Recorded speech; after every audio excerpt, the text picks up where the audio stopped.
आइए देखते हैं, मजा आएगा। अभी मजा आएगा ना भिड़ो। कि अगर अमेरिका जिसने शर्त पे वहां पे अपना मिलिट्री बेस बनाया था, जब वो हमको प्रोटेक्ट नहीं कर सकता है तो उसके यहाँ रहने की जरूरत क्या है? और बिना सपोर्ट के भी कोई रहे ना रहे, आपके पास कहां से ये इंफॉर्मेशन आ गया कि सारे के सारे लोग उसके साथ सपोर्ट ही नहीं कर रहे हैं उसके एस्टेब्लिशमेंट में? अमेरिका वियतनाम में गया, क्या हालत हो गया? अफगानिस्तान में गया, क्या हालत हो गया? अगर ट्रंप को कोई पागलपन का दौरा सवार होगा तो जरूर वहां पे फौज भेज देंगे। मुझे नहीं लगता थोड़ा पागल है, लेकिन इतने ज्यादा। लेकिन जो आपने 71,076 लोगों का कत्ल किया, जिसमें 40 से 45,000 मासूम बच्चे और औरतें थी, क्या वो जस्टिफाइड है? स्टेट के हेड ऐसा लिख रहे हैं, तो अगर खामनेई ने लिखा है, उनका जो डिफेंस मिनिस्टर, क्या नाम उसका, कार्ड्स, वो क्या कहता? मतलब एक तरफा बात तो नहीं हो सकती ना। कि अगर जो ट्रंप है वो अपनी ईगो पे नहीं ले रहा है, तो जो उसके अलाइज, जो मतलब यूरोप का हो गया या फिर मैक्सिको या फिर स्पेन, उनके जो प्रेसिडेंट वगैरह उनके पीएम है, तो उन्होंने मतलब साथ देने से क्यों मना किया? उनके जो अलाइज हैं, ये जनरेशन बहुत पसंद है ये जो ट्रंप कर रहा है ना, ये इनकी समझ में ये जो नहीं ट्रंप आई बोल रहा है, ये जो ट्रंप अगर सही है तो इंडिया को सिर्फ मिडिल ईस्ट पे ऑयल लेने के लिए डिपेंडेंट है या बाकी और भी किसी एरिया से वो ले सकता है? जब ऑल्टरनेट ढूंढने जाता है ऑयल का, तो कभी सैंक्शंस तो लगा देता है अमेरिका इंडिया पे, या फिर कभी यूं बोल देता है कि हम परमिशन दे रहे हैं और रशिया से बाय कर सकता है। तो अगर ईरान को अपने अंडर ले लेता है अमेरिका, तो वो एक किस्म से कंट्रोल भी तो कर सकता है फ्यूचर में इंडिया को। जैसे जब दुनिया में धर्म के आधार पर राजनीति होती, चाहे हिंदुस्तान में हो, चाहे इजराइल में हो, चाहे ईरान में हो, वो विनाश की तरफ जाती है। A few moments later. मालिक वो देखो, वो देखो। जब इजराइल ने साउथ पार्ट्स पे हमला किया, तो उसने 6 ठिकानों पे हमला किए। कौन से हैं? कतर में मसीद पेट्रोलियम, मसीद होल्डिंग कंपनी, रास लफान, साउथ अफ्रीका, साउथ अरेबिया में उसने 2 और यूएई में 1, तो 6 जगह पर अटैक कर दिया। अब उसके बाद जो सवाल इस वक्त मिडिल ईस्ट के कंट्रीज के पास आ गया है कि अगर अमेरिका जिसने शर्त पे वहां पे अपना मिलिट्री बेस बनाया था, जब वो हमको प्रोटेक्ट नहीं कर सकता है तो उसके यहां रहने की जरूरत क्या है? ये गड़बड़ है बाबा।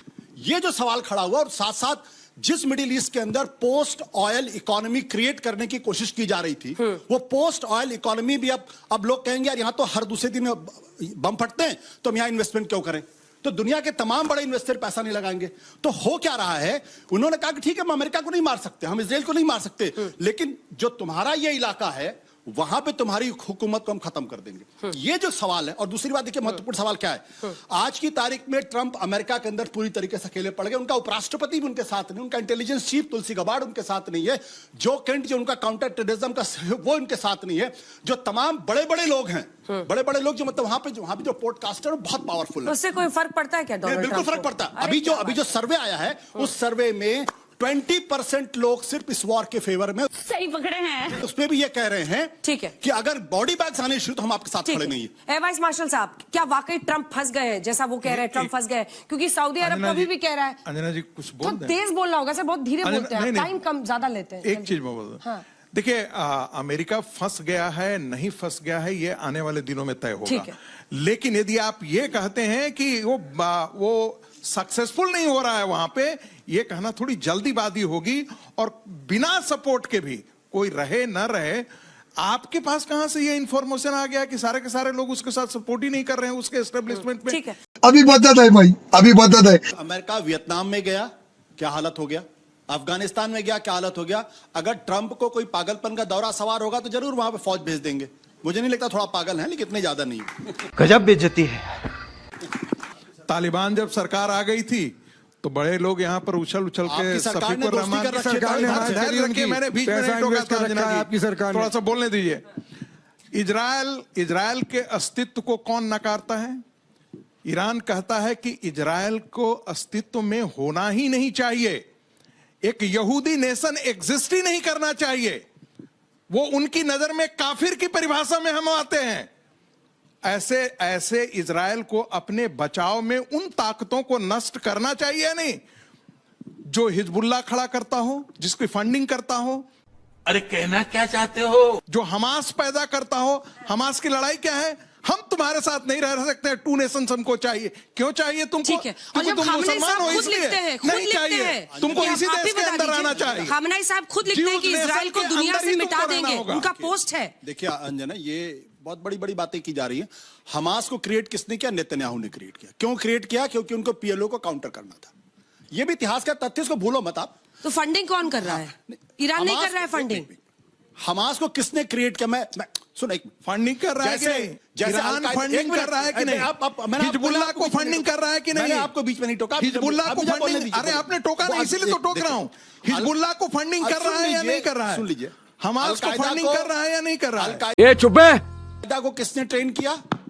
किसने ट्रेन किया? अमेरिकन ने खड़ा किया अलकायदा को, और अंत में अलकायदा का निशाना शिकार कौन बना? अमेरिका बना।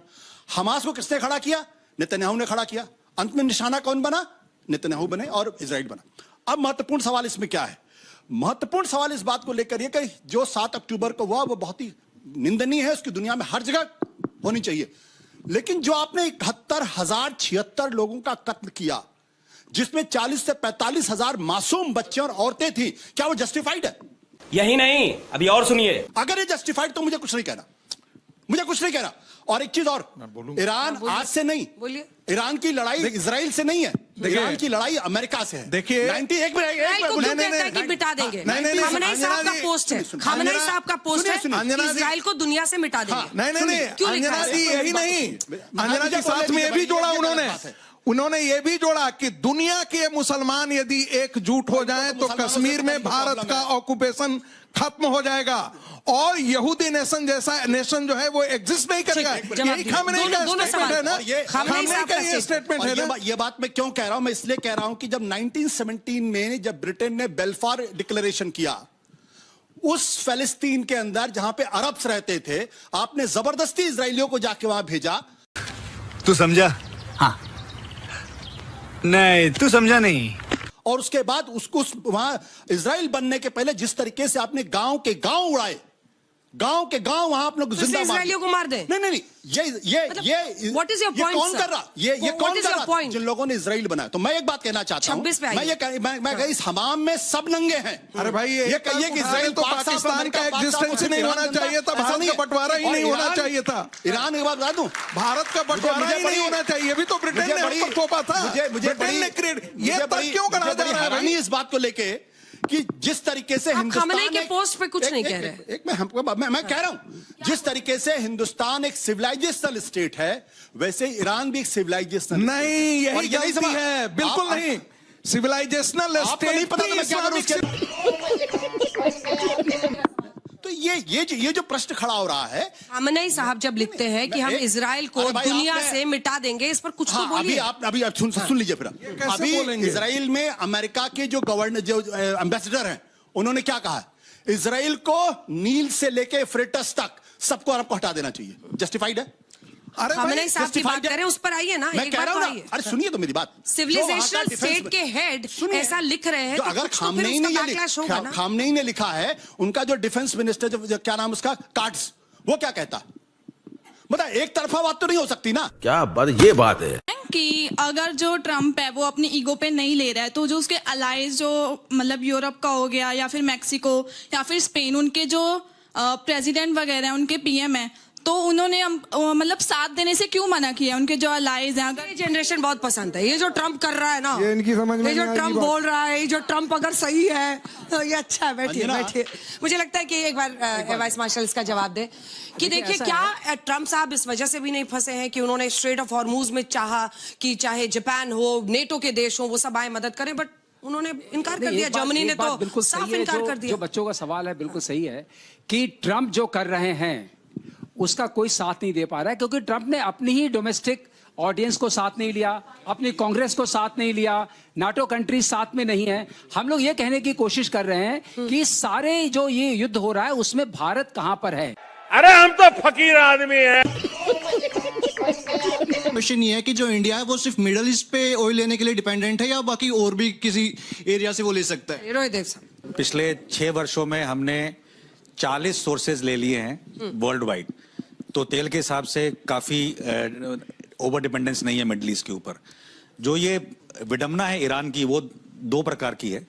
पहली है कि encirclement of Iran and creation of something like a eastern NATO आप बोल सकते हैं, क्योंकि सारे कंट्री यूएस के समक्ष हैं, तो ईरान नहीं चाहता। ईरान की प्रॉब्लम वो है।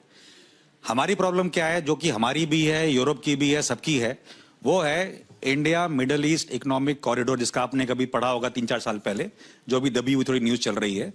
वो कॉरिडोर खुलने के बाद जो डिपेंडेंस ईरान के ऊपर है ग्लोबली, वो नीचे जाती है, तो इकोनॉमिक आर्थिक रूप से भी उसको झटका पड़ता है। जनता को आप मूर्ख समझना बंद कर दीजिए। सर मेरा क्वेश्चन भी बस यही है, आज सुबह शुरू कि हो जो गया। कि जो ये लड़ाई हो रही है उस पे अमेरिका पे क्या इम्पैक्ट हो रहा है? अगर चाहे स्टेट ऑफ हॉर्मोज है तो इंडिया पे इम्पैक्ट हो रहा है, अदर कंट्रीज पे हो रहा है, लेकिन अमेरिका पे तो एट द एंड इम्पैक्ट कोई हो ही नहीं रहा, तो अमेरिका के जीत रहा है। मेरा सवाल ये है, भी सर ने बोला था कि सिविलाइज नेशन है ईरान, लेकिन अगर ईरान जो है वो सिविलाइज नेशन है तो वो डेवलपमेंट के आगे क्यों जा रहा? वो वॉर क्यों करना चाह रहे हैं? जो डेवलपिंग नेशंस है या सिविलाइज नेशंस है वो वॉर से हटना चाह रही है, न्यूट्रलाइज्ड बैलेंस बना रही है। तो ईरान को भी यही चीज फॉलो करनी चाहिए अगर वो सिविलाइज। सऊदी और यूएई जैसे देश जो विकास की राह पर इतनी तेजी से बढ़ रहे हैं, लेकिन वही कट्टरवाद के अंधेरे में शायद ईरान कई सालों तक। जल्दी से आखिरी सवाल, मैम जब धुरंधर देख के आए हो? अरे क्या अनाप शनाप बोलती हो? बहुत खुश हो तुम? बहुत ज्यादा खुश हूँ मैम, धुरंधर तो बहुत अच्छी है, लेकिन सर मेरा क्वेश्चन ये है, जब ऑल्टरनेट ढूंढने जाता है ऑयल का तो कभी सैंक्शंस तो लगा देता है अमेरिका इंडिया पे, या फिर कभी यूं बोल देता है कि हम परमिशन दे रहे हैं वो रशिया से बाय कर सकता है। तो अगर ईरान को अपने अंडर ले लेता है अमेरिका तो वो एक किस्म से कंट्रोल भी तो कर सकता है फ्यूचर में इंडिया को, जैसे स्ट्रेट ऑफ ईरान में अमेरिका का वर्चस्व होना और स्ट्रेट ऑफ हॉर्मूज के, वो भारत के हित में है या नहीं है? इसी पर मिस्टर आगे जल्दी से, इसके बाद हाजिर खान साहब। देखिए, ईरान को अमेरिका कंट्रोल करे ये बिल्कुल भी भारत के हित में नहीं है। मगर क्यों? लेकिन ईरान में यदि अमेरिका जीत जाता है इस युद्ध को तो ईरान उसके कंट्रोल में आ जाएगा, ये मानना बेमानी होगी।